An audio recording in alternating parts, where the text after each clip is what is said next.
Okay, my sister tagged me on this Facebook challenge thing.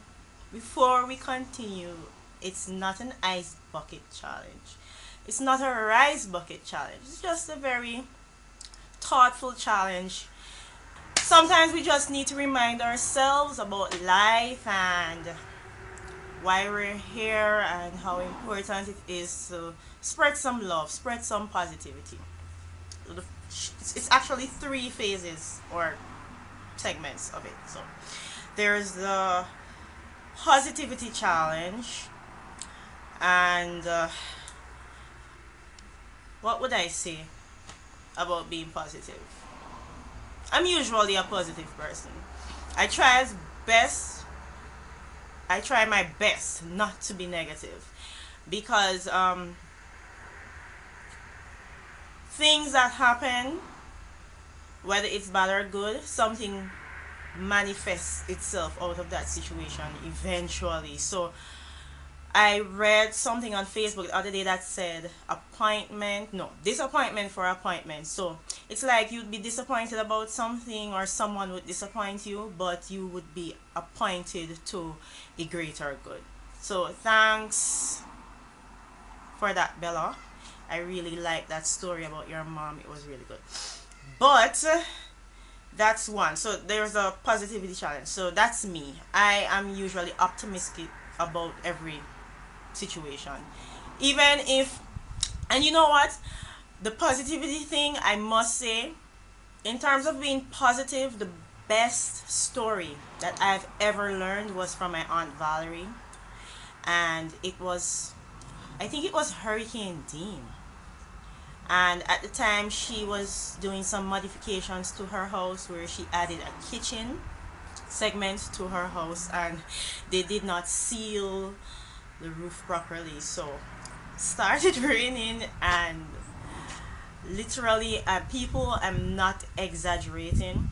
So let's say the kitchen is over here and the dining room is over here, and then this section would be the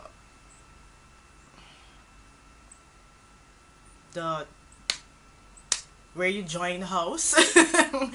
And literally, as I said, I'm not exaggerating, and some parts of our house it's carpeted, it has carpet, and literally a waterfall in the middle of the house. That's the best way that I can explain it. It's still vivid in my head. The memory is still very clear because we're like in the Amazon or something, like water just running down in the house on the carpet, flooding the place out. And she was sitting there in her kitchen drinking tea, looking at it, and I'm like, Auntie, you don't see the house flooding out. This is the expression on her face. Well, there's nothing I can do. There's nothing I can do. That's what she said. And she picked her tea up. She walked through her waterfall and she went to her room. I would never forget it. And every time I get flustered in a situation, I remember that. And usually people would panic and go crazy, and their furniture and their this and that, and they're going crazy. And she was like, there's nothing I can do. So I guess that was my best positivity lesson ever to date. So in every situation, or as Bella said, appointment, no, disappointment for appointment, or the popular saying, you can make lemonade from your lemons. Okay, so that's one. And then she said the why I love Jesus challenge. Oh, I have a text for this one, and it's taken from John 14 verse 2. And it reads, in my Father's house are many mansions. If it were not so, I would have told you so. I go to prepare a place for you. Now, I like this text. It is being promised by someone who cannot break his promises. They say that he promises a comfort unto the fool. God, he is not slack regarding the things that he says and that he does. And for that, I really love Jesus. And I also love the fact that he came to earth and died for us. And I really rate Jesus. He came to this earth and he never sinned. I mean, that's commendable. That's awesome. So he deserves all the praise for that alone. I mean, we should just throw a big concert for Christ, like, seriously. And the Muslims believe that Christ did exist, but not as the Messiah, but as a prophet. And that contradicts itself. They believed in him being a prophet, meaning they believed his words to some extent, but it's like they're saying, yes, he was a prophet, but he lied. It's like some of the things that he said were lies, and then the other half were truth. Why would you believe in someone like that? No, he said it. He promised that he would come the first time. He did come. And then he promised us that he will come the second time. And persons are out there saying, oh, when is Jesus going to come? When is Jesus going to come? But if you read your Bible, it's all here. It's telling you when his coming will be. I mean, you will not know the exact day or the hour, but you will know the season. You will have an idea as to when he will come. He left messages in the Bible, and the prophecies are being fulfilled. So God, Jesus, I love you for saving me, for saving us from Satan and his deceptions, because he's very good. So I'm glad for that. Now, the second one would be the grateful challenge. I am grateful for life. I'm here, I'm talking to you on YouTube. I can see, I can touch, I can feel. I have legs. I have intellect. A certain amount of it. I have just life. Just life. I'm so grateful. And I'm grateful to be able to sleep in a warm bed, and I'm just grateful. I'm just happy to be grateful. And stuff happens to me every day, especially stuff. Stuff just happens to all of us. I'm not exempted from that, but things just happen, and I'm just grateful to know that I'm alive. And being alive means that it's a new day to get it right. And what I've been learning, it took me a while to learn it, but it is cemented now into my skull, that our choices, you see that thing called choice, it shapes everything. You can make one simple choice about one simple situation, and it shapes your entire destiny or your future. It is just amazing.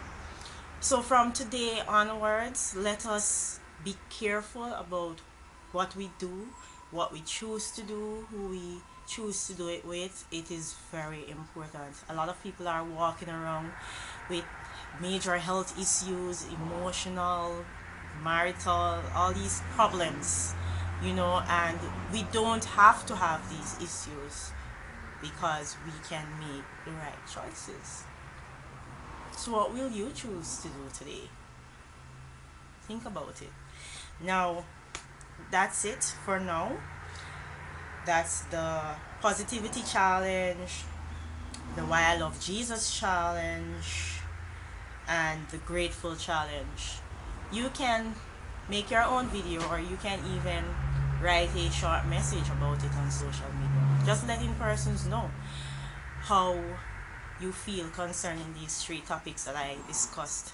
And thank you Yolanda, my little gremlin sister. She's not my little sister, she's actually my older sister. But she looks like this little gremlin. Well, in the state before they get ugly, like when they look like little, uh, I don't know, cabbage, I don't know, like fuzzy things with big eyes, you know. She's, her eyes are big, but she's cute. So, gremlins are, well, the ones that don't mutate. They're little and cute, furry, and they have extremely big eyes.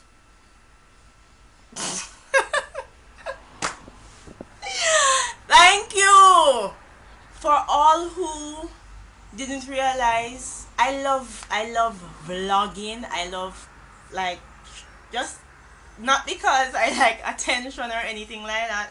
I really don't like attention. I just like to share good things with people, and it could be anything that involves me, my life, other people, anything that I can do or say to enhance your life. That is me, and that is why I vlog. And you can subscribe to me on YouTube. I have a Twitter, my Instagram, Facebook. You can look for me. My username is Just Call Me Joe. If you just want to hear me talk, if you just want to look at me, yeah. But thanks for watching, and remember to spread some love and some positivity. You never know who you can inspire, who you can touch. Reach out and touch someone today. Okay, I cannot sing, but seriously, thanks for watching, and see you when I see you.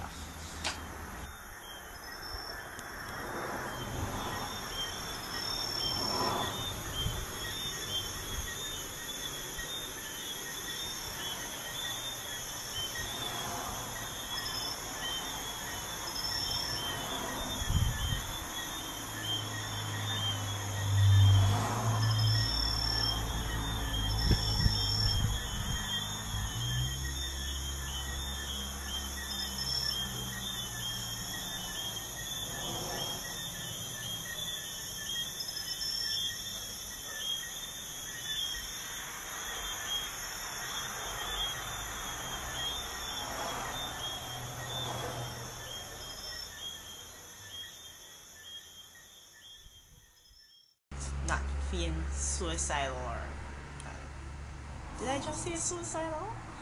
I wasn't going to respond, but it's the polite thing to do because